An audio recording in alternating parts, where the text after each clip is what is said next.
হে বনী ইসরাইল জাতি, তোমাদের উপর আমি যেসব নেয়ামত দিয়েছি তোমরা সেগুলো স্মরণ করো।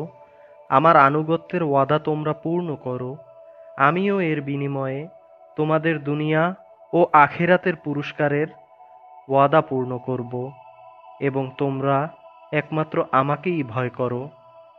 আমি মুহাম্মদের কাছে যা কোরআন অবতীর্ণ করেছি তোমরা এর ওপর ঈমান আনো।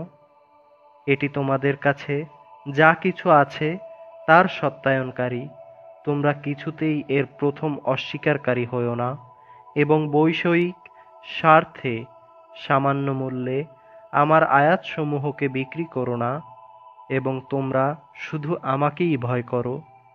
তোমরা মিথ্যা দিয়ে সত্যকে পোশাক পরিয়ে দিও না, এবং সত্যকে জেনে বুঝে লুকিয়েও রেখো না। তোমরা নামাজ কায়েম করো, যাকাত আদায় করো। যারা আমার সামনে অবনত হয় তাদের সাথে মিলে তোমরাও আমার আনুগত্য স্বীকার করো। তোমরা কি মানুষদের সৎ কাজে আদেশ করো এবং নিজেদের জীবনে তা বাস্তবায়নের কথা ভুলে যাও, অথচ তোমরা সবাই মহান আল্লাহর কিতাব পড়ো, কিন্তু কিতাবের এ কথাটি তোমরা কি বুঝো না? হে ঈমানদার ব্যক্তিরা, তোমরা ধৈর্য ও নামাজের মাধ্যমে আল্লাহর কাছে সাহায্য চাও।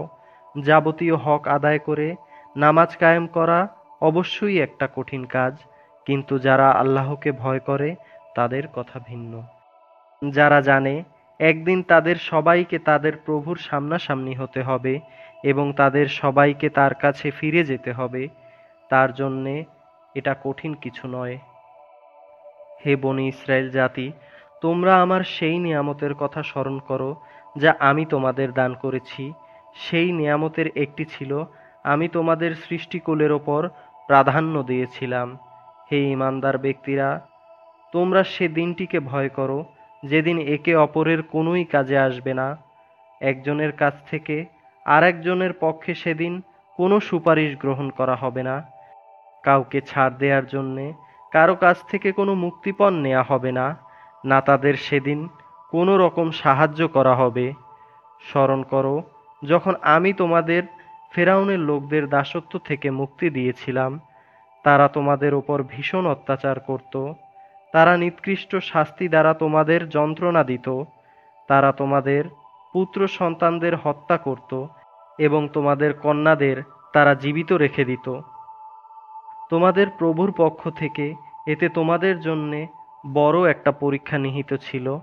আরও স্মরণ করো যখন আমি তোমাদের জন্যে সমুদ্রকে বিভক্ত করে দিয়েছিলাম, অতঃপর আমি তোমাদের মৃত্যুর হাত থেকে বাঁচিয়ে দিয়েছিলাম, এবং আমি ফেরাউন ও তার দলবলকে সমুদ্রে ডুবিয়ে দিয়েছিলাম, আর তোমরা তো তা নিজেরাই দেখেছিলে।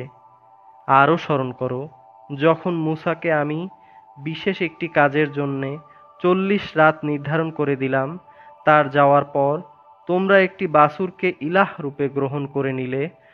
তোমরা নিজেদের উপর ভীষণ জুলুম করেছিলে। অতঃপর এ অপরাধ সত্ত্বেও আমি পুনরায় তোমাদের মাফ করে দিয়েছি, এ আশায় যে তোমরা আমার কৃতজ্ঞতা আদায় করবে।